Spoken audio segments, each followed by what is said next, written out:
집에서 갈비탕 끓이면 왜 식당에서 먹던 그 맛이 나지 않을까요? 바로 비율 때문입니다. 고기와 물의 비율, 물과 소금의 비율, 이것만 맞춰도 국물에는 깊은 맛이 나고 고기는 부드럽습니다. 굳이 미원 넣고 다시다 넣고 할 필요가 전혀 없습니다. 유명 식당에서는 미원과 다시다도 넣어 국물 한 입만 먹어도 아 이거 진짜 맛있다 하는 비법을 쓰기도 하죠. 식당마다 한약재 같은 걸 넣기도 하고요. 그런데 우리가 집에서 갈비탕을 끓이는데 굳이 이렇게 할 필요는 없습니다. 왜냐하면 이렇게 안 해도 진짜 맛있거든요. 그래서 오늘은 누가 먹어도 맛있다고 하는 갈비탕 끓이는 방법을 과학적으로 알아보겠습니다. 고기, 물, 소금 단 3가지의 황금 비율만 알면 집에서도 유명 식당 부럽지 않은 갈비탕을 만들 수 있습니다. 오늘 준비한 고기는 찜갈비용 소갈비 1kg입니다.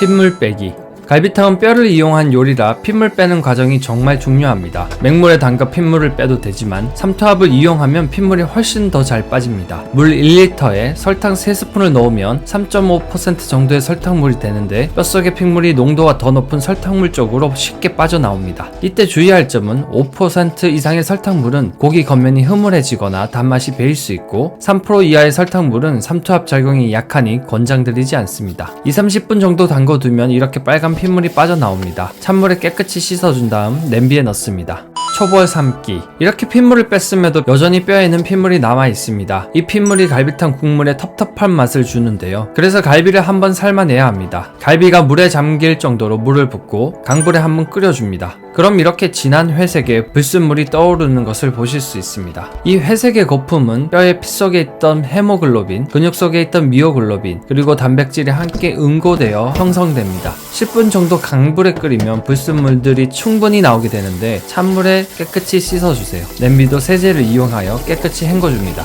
갈비탕 황금 비율 갈비탕을 끓이는 최적의 비율이 있습니다. 먼저 고기와 물의 비율인데요. 1대 1.5입니다. 고기가 1kg라면 물도 1리터만 넣습니다. 그리고 1시간 뒤에 물 1.5리터를 추가할 거예요. 이유는 소금까지 이야기하고 말씀드리겠습니다. 고기 1kg에 물 1리터를 넣은 뒤 소금 20g을 넣습니다. 그럼 2%의 소금물이 되겠죠. 강불로 불을 올려 물이 끓으면 약불로 줄이고 이 상태로 1시간을 끓입니다. 뚜껑은 살짝만 열어두세요. 불순물이 있다면 중간중간 건져냅니다. 이렇게 하는 이유가 있습니다. 고기의 간이 잘 배기 때문이죠. 고기의 간이 잘 밴다는 의미는 확산작용이 일어나는 건데요. 확산은 농도가 높은 곳에서 낮은 곳으로 분자가 자연스럽게 이동하는 현상을 말합니다. 소금물 속의 나트륨과 염소 이온이 농도가 낮은 고기 안쪽으로 서서히 스며드는 과정이죠.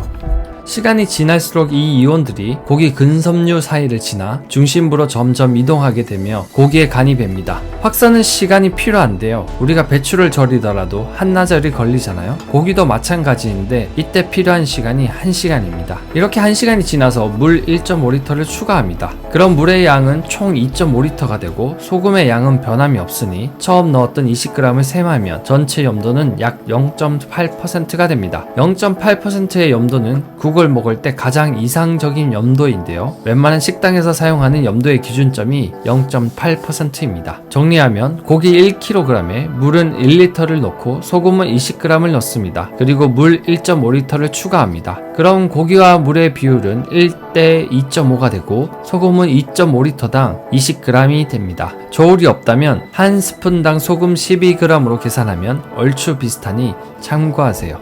얼마나 오래 끓여야 하는가?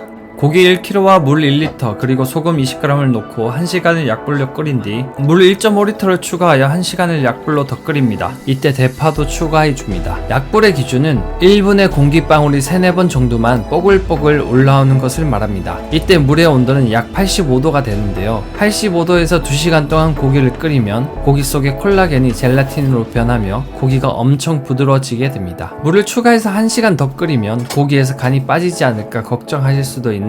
그렇지는 않습니다. 고기 속에 들어간 소금은 단백질과 결합하거나 세포 내에 잔류합니다. 이미 충분히 익은 고기는 세포막이 수축되어 염분이 밖으로 빠져나오기 어려운 구조가 됩니다. 이런 원리는 소고기 미역국을 끓일 때도 아주 유용한데요. 처음부터 간을 세게 하여 소고기와 미역을 넣고 한 소끔 끓이고 나중에 물을 추가하면 고기에 충분히 간이 배어 더 맛있게 먹을 수 있습니다. 아무튼 이렇게 1시간을 더 끓여 총 2시간이 되면 완성입니다. 비법 소스와 함께 먹기 갈비탕과 함께 먹을 소스도 준비합니다. 이 소스는 정말 맛있으니까 꼭 만들어 드세요. 연겨자 1스푼, 설탕 2스푼, 식초 2스푼, 간장 4스푼, 물 4스푼이면 됩니다. 연겨자와 설탕이 다 녹을 때까지 저어주세요. 취향에 따라 고추를 썰어 넣거나 다진 마늘을 추가해도 좋아요. 이제 한번 먹어볼게요. 대파는 다 건져내고 고기와 국물은 충분히 담습니다. 국물에 넣을 대파도 썰어서 넣어주세요. 국물요? 진짜 맛있어요. 진짜 맛있어. 미쳤다. 국물 레전드고요. 그냥 갈비가 쑥 빠져요. 고기도 뼈에서 이렇게 쉽게 분리됩니다. 고기도 전혀 질기지 않고 엄청 부드럽습니다. 질긴 거 하나 없고. 고기를 소스에 찍어 먹으면 게임 끝입니다. 이 소스가 깔끔하고 감칠맛이 끝장입니다. 이게 맞는 소스이기 때문에 강추합니다. 결론. 집에서도 갈비탕 어렵지 않습니다. 핏물 제거하고 고기와 물, 소금의 황금 비율만 지키면 누구나 식당 부럽지 않은 맛을 낼 수 있어요. 요리는 감도 필요하지만 과학은 확실한 맛의 비법을 깨닫게 하고 요리에 자신감을 가지게 합니다. 구독과 좋아요를 누르시면 앞으로도 과학적 요리 방법을 알아가실 수 있습니다. 오늘도 시청해주셔서 감사합니다.